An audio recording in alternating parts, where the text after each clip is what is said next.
Yesterday couldn't have been better, right? We actually get to go to the NFL draft. We get to be on the red carpet, talk to some of our heroes, I would say. Then we get amazing landing spots. We have guys skyrocketing up dynasty rankings. Last night, I had to move Jordan Addison way up my dynasty rankings. Quentin Johnston way up my dynasty rankings. Bijan Robinson way up. Jahmyr Gibbs way up. We had great landing spots. We had great draft capital for a lot of guys.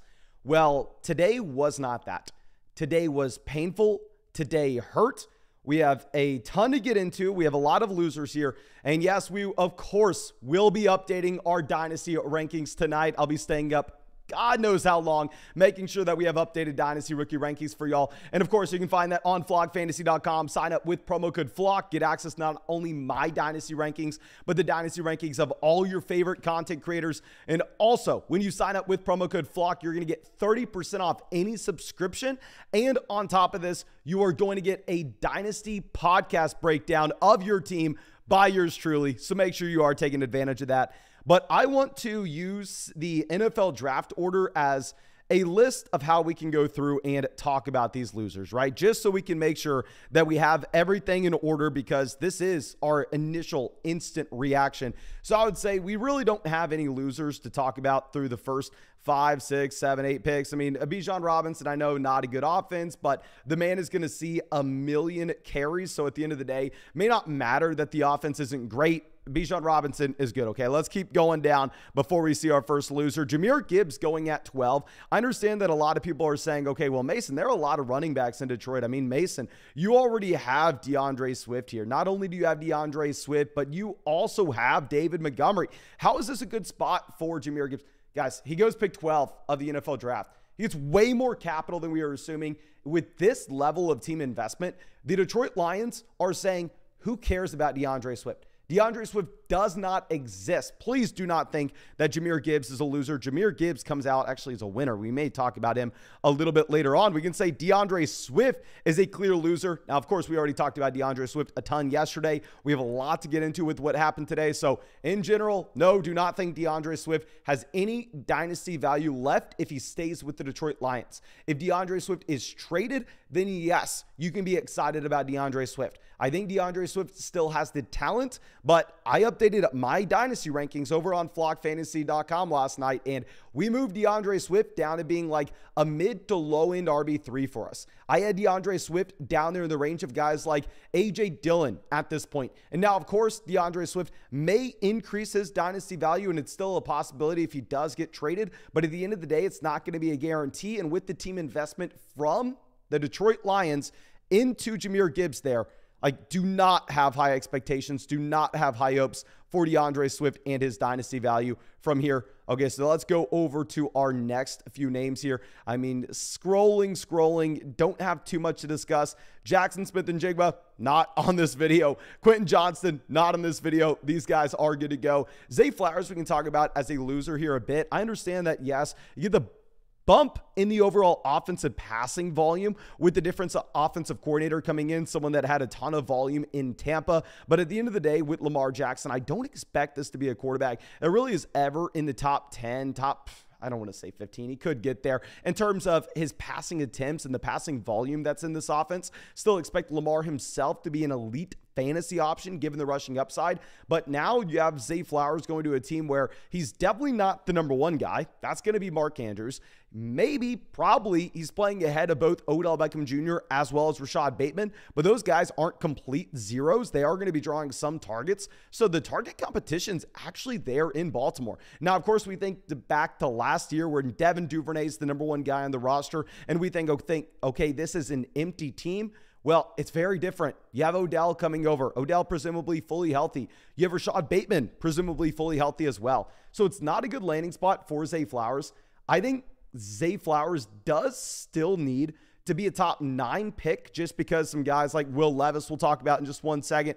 And Zach Charbonnet, obviously the main guy that we are going to have to discuss here, is such a big loser. But I think it's not a good landing spot for Flowers. he does get the draft capital. He's not as big of a loser as some of the other guys that we're going to be talking about. So Zay Flowers is probably going to be the 109 for me in Superflex. If you're going to be playing in a one quarterback format, I think you're going to be looking at Zay Flowers around the 106. We'll talk about Zach Charbonnet in just 1 second, though.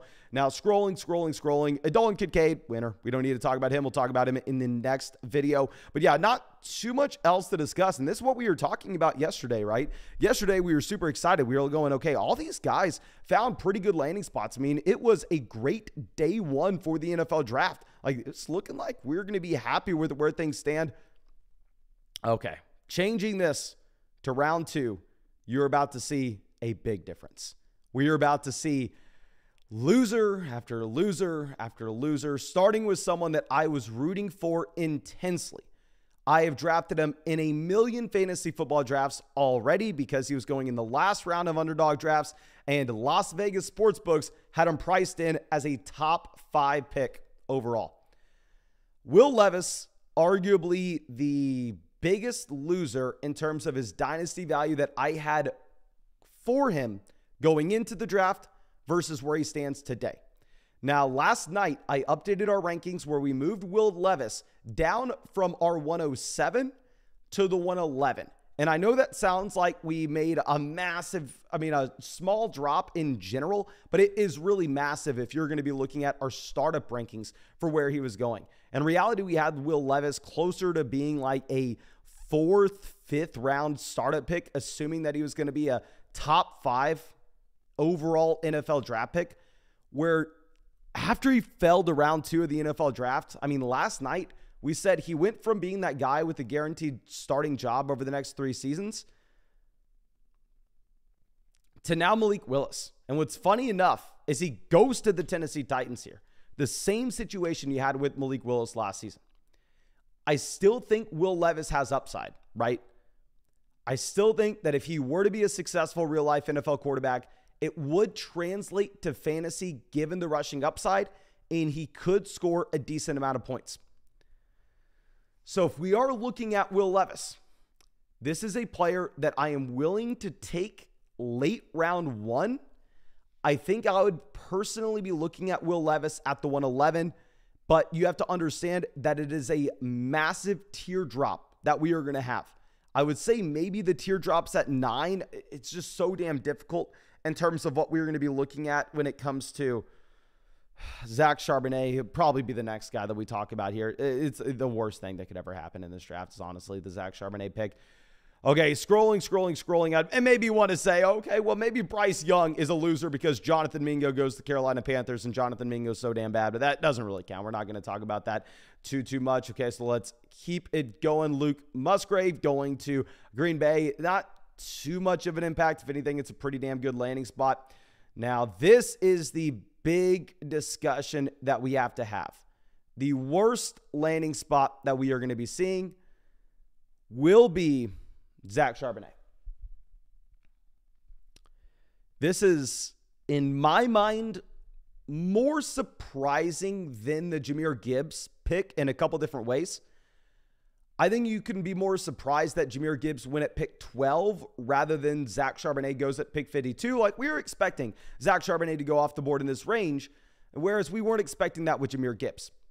But I am less surprised by the Detroit Lions looking at DeAndre Swift and giving him the middle finger than I am with the Seattle Seahawks doing the same to Kenneth Walker.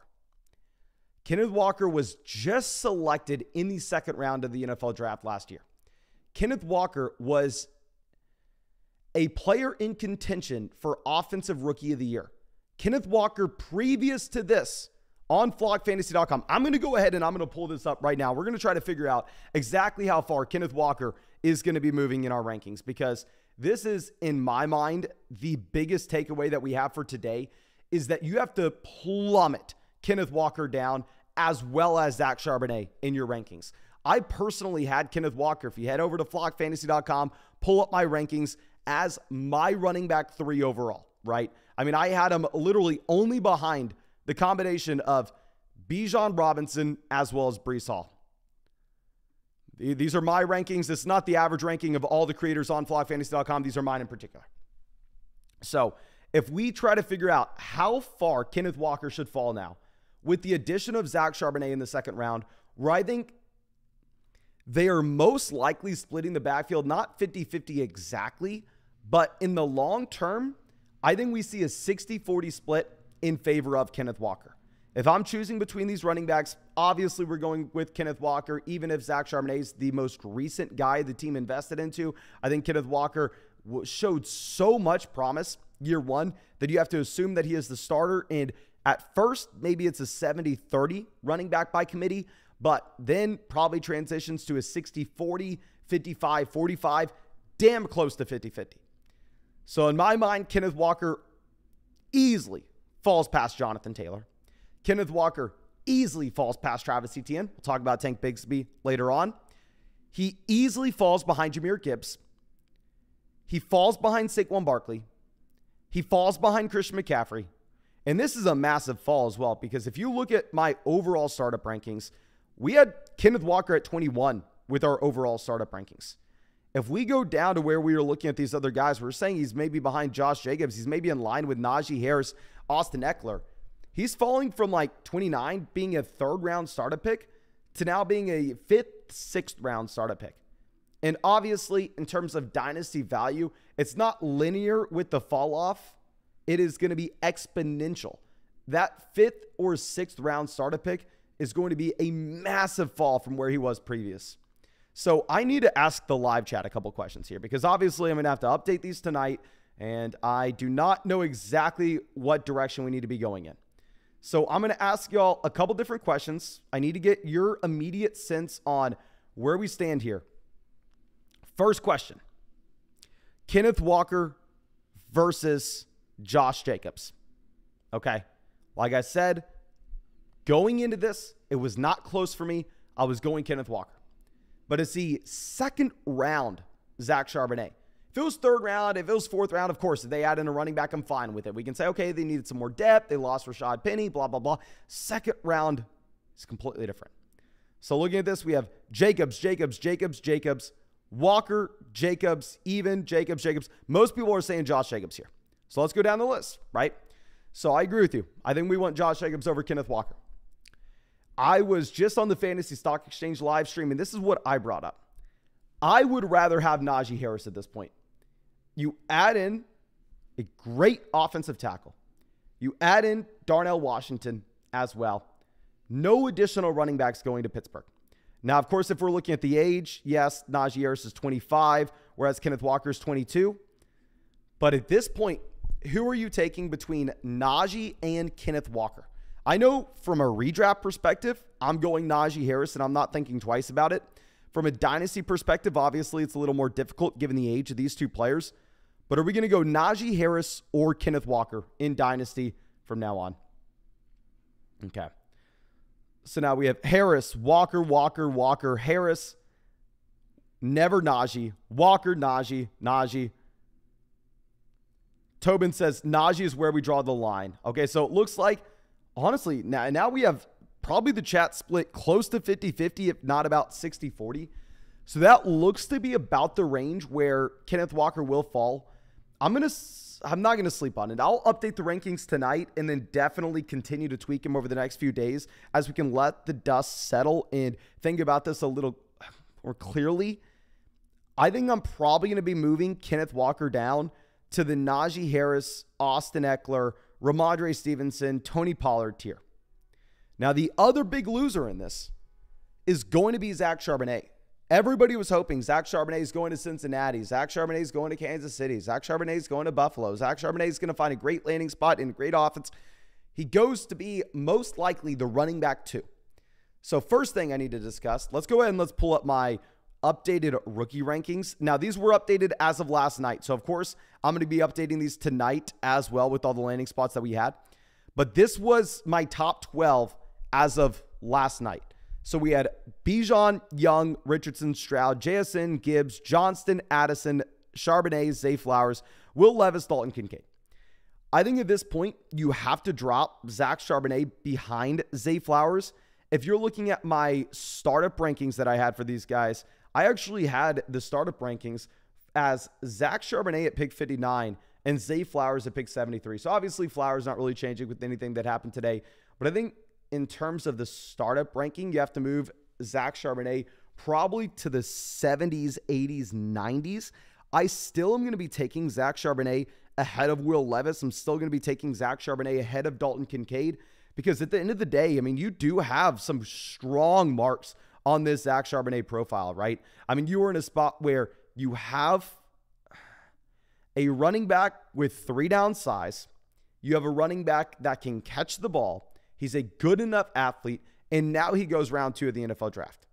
So he profiles where he can be a 3-down player. So I'm still going to be taking Zach Charbonnet despite it possibly being the worst landing spot you can have in the first round. Now, of course, where we had him ranked at running back 14, he's going to be falling like a rock. Give me Nick Chubb over Zach Charbonnet. This is painful to say. Give me Dameon Pierce over Zach Charbonnet. Give me J.K. Dobbins over Zach Charbonnet. J.K. Dobbins is moving up draft boards based on what Baltimore did. Give me Javonte Williams over Zach Charbonnet. I think Charbonnet now, for me, falls down to like the Isaiah Pacheco range. If y'all don't notice, I mean, yes, we raised Isaiah Pacheco a ton in our Dynasty rankings last night. Felt like what the Chiefs did, and especially what they did today, made Isaiah Pacheco a big-time winner. We'll talk about him right after we get done with this live stream. I'm going to fire up another live stream with actually the winners of the NFL draft. But let me know in the chat. Please spam it for me.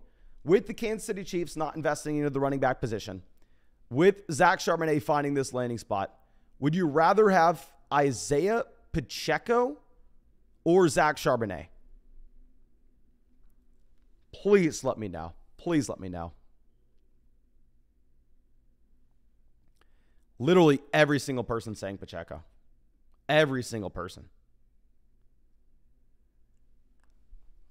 Yeah. I'm going to have an interesting night tonight going through and updating all that. So let's move on a bit. I mean, we have a few other losers that we're going to need to talk about here. I mean, if we're scrolling, I don't want to talk about these meaningless tight ends. I mean, we have Marvin Mims going in the second round to the Denver Broncos. In my mind, it's actually a really good thing. I think you kind of have Marvin Mims and what they wanted from KJ Hamler. We'll talk about that in the winners section. Going down, Hendon Hooker going over to the Detroit Lions. I know the initial reaction on this front for a lot of people is going to be that you have Jared Goff as a loser. And I actually heard this in the FSC live stream. But, I mean, if we're going to be realistic about what we have with the expectations of Hendon Hooker this, I don't even want to say first year, but Hendon Hooker's career here, in general, those QBs that are going to go round 3 of the NFL draft, these are not players that project to be starters at the next level. These are guys that maybe have upside, but most likely will be backups. That is exactly how I would classify Hendon Hooker. If the Detroit Lions were to have gone through and they would have taken a quarterback in round 1, maybe at the very top of round 2, I would have felt a little bit different here. In my mind, this Hendon Hooker selection is not something that needs to worry you if you are a Jared Goff dynasty owner.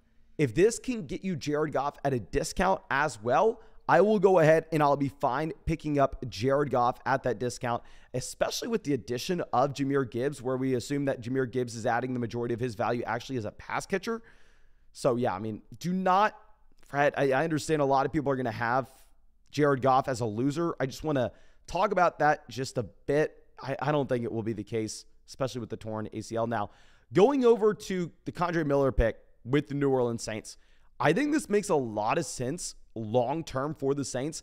From a fantasy football perspective, I don't really like Miller. I don't see a lot of upside. So running back that particularly in a full PPR format is not going to catch the ball, right? So if you're a running back that's not going to catch the ball and you're not a great athlete, personally, I'm just going to be trying to avoid you. The running backs that didn't catch the ball in college that I'm willing to go all in on in dynasty drafts, y'all know, I mean, Kenneth Walker last year in underdog drafts was my second most drafted running back overall. And yeah, he didn't really catch the ball in college, but what did Kenneth Walker have? He had an elite athletic profile. So Kendre Miller does check a few boxes, right? He's a day 2 draft pick, which we really like to see. He also has the size to be a 3-down player. But the issue is he does not have the athleticism to go with that size, And on top of this, if we are going to be looking at the receiving down skill set, it is non-existent. I think from a real life NFL pick, this makes a lot of sense for the New Orleans Saints. You pair up Kendre Miller and Alvin Kamara over the next few years. If Kamara is there in 2024, I think this definitely hurts Jamal Williams. I don't really think it has too much of an impact on Alvin Kamara, if we're going to be honest, because they're so different of players. It's almost like they play two completely different positions. But yeah, with Jamal Williams, I think that you're really not going to be able to rely on him in any capacity this next season, because if they're willing to go through and take Miller in the 3rd round, I think that we can assume that they're probably going to go ahead and just give him the job almost right away.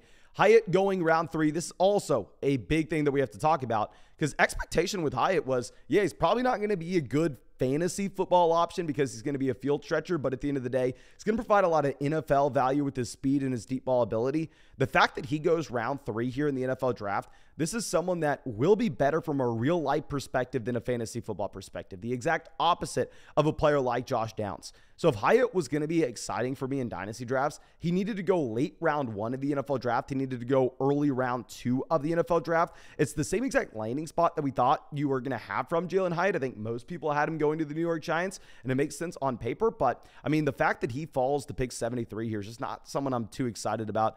Tillman doesn't make too much of an impact on the Browns. I don't think there's really any big loser there. I think it's a fine spot for Tillman himself. I mean, Josh Downs going over to the Indianapolis Colts, great landing spot, decent capital. I think this is where you kind of expected Josh Downs to go. I mean, if we were going to say anything here, maybe you're going to be looking at his Isaiah McKenzie as a player that people are taking late in best ball drafts as someone that we're just completely avoiding at this point.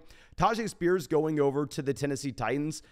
I understand this looks like it's probably going to be a massive loss for Tajay Spears, and that Tajay Spears is going to have to fall down because, yes, you have Derrick Henry. Yes, Derrick Henry is obviously the 3-down running back here. In reality, I think that this is a really strong compliment to Derrick Henry, if we're going to be honest. I think this is the exact kind of running back that you're wanting to play off of him, because Tajay Spears never really going to be a 3-down running back in the NFL. So, I mean, I think this is kind of the landing spot that you were looking for. Of course, you can't ever assume that he's going to be a 3-down player outside of a Derrick Henry injury, or if Derrick Henry is not on the Tennessee Titans at some point. So Spears is a pseudo loser, but kind of is what it is. Now, Devin Achane, obviously, we're going to have to talk about him as a winner. Going over to Tank Bigsby. Bigsby's going to be a loser as well because, I mean, he's going to be just a primary handcuff running back. He's probably going to see about 25-30% of the touches out of that backfield in Jacksonville. You never really expected Travis Etienne to be that full bell cow level guy, seeing 80+% of the touches in his backfield. He's not going to be Christian McCaffrey. I'm not really moving Travis Etienne down too much. I almost just view Tank Bigsby as like a better Dearness Johnson that they just drafted, so they didn't have to work there. Now, Darnell Washington, going to be a big-time loser, right? I mean, because if we are looking at Darnell Washington, tight end that had all the athleticism, where you were really excited if he goes to a team that they need someone to throw the ball to. I mean, if you have Darnell Washington going to a team that just lacks receiving options in general, where he can be that pseudo-target hog, I mean, yeah, we can go in on him. But in reality, if you have Darnell Washington going to like the Pittsburgh Steelers here, instead of maybe finding his way to, I mean, what's a good landing spot? Like the Los Angeles Chargers obviously would have been phenomenal. But going over to Pittsburgh, I think this makes Darnell Washington himself not a viable option in fantasy. And on top of this, I think this negatively impacts Pat Freiermuth just a bit. Not going to be a massive deal for Pat Freiermuth. It's not like Freiermuth's going to be falling rounds in my rankings. Maybe we drop him just a few slots here. It's primarily going to be Darnell Washington as the loser in Pittsburgh. But going through, Trey Tucker, not someone we really need to talk about. So overall, I mean, obviously, the biggest loser that we had here was Kenneth Walker and Zach Charbonnet, that pairing. We are going to have to go through. We're going to have to update not only our Dynasty rookie rankings, but also our Dynasty rankings for those veterans who were impacted.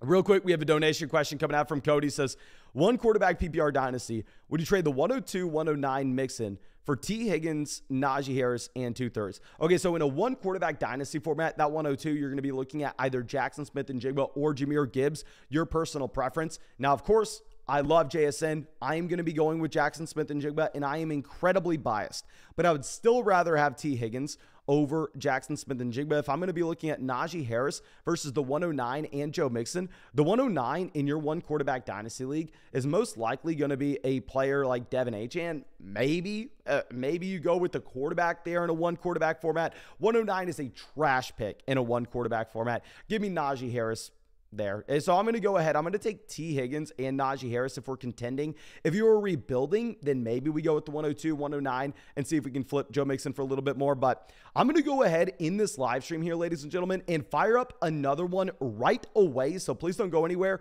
We're going to talk about the winners, which of course there were a ton of winners round 1, round 2, round 3. We have some sneaky veteran winners, a lot of running backs like Dameon Pierce. And then the main winner in terms of the rookies will be Devin Achane, of course. But thank you so much. And as always, if you want to get my updated Dynasty rankings, if you want to get a podcast breaking down your Dynasty team, if you want to join the flock, make sure you go sign up for flockfantasy.com. Use promo code FLOCK. You can find the link in the description. Find the link in the comment section. Find it in the live chat. Promo code FLOCK, 30% off any subscription. And at the same time, you are going to be getting a podcast breaking down your Dynasty team from yours truly. But thank you again, ladies and gentlemen. Really appreciate you. And I'll see you in 5 minutes when we launch the winners live stream.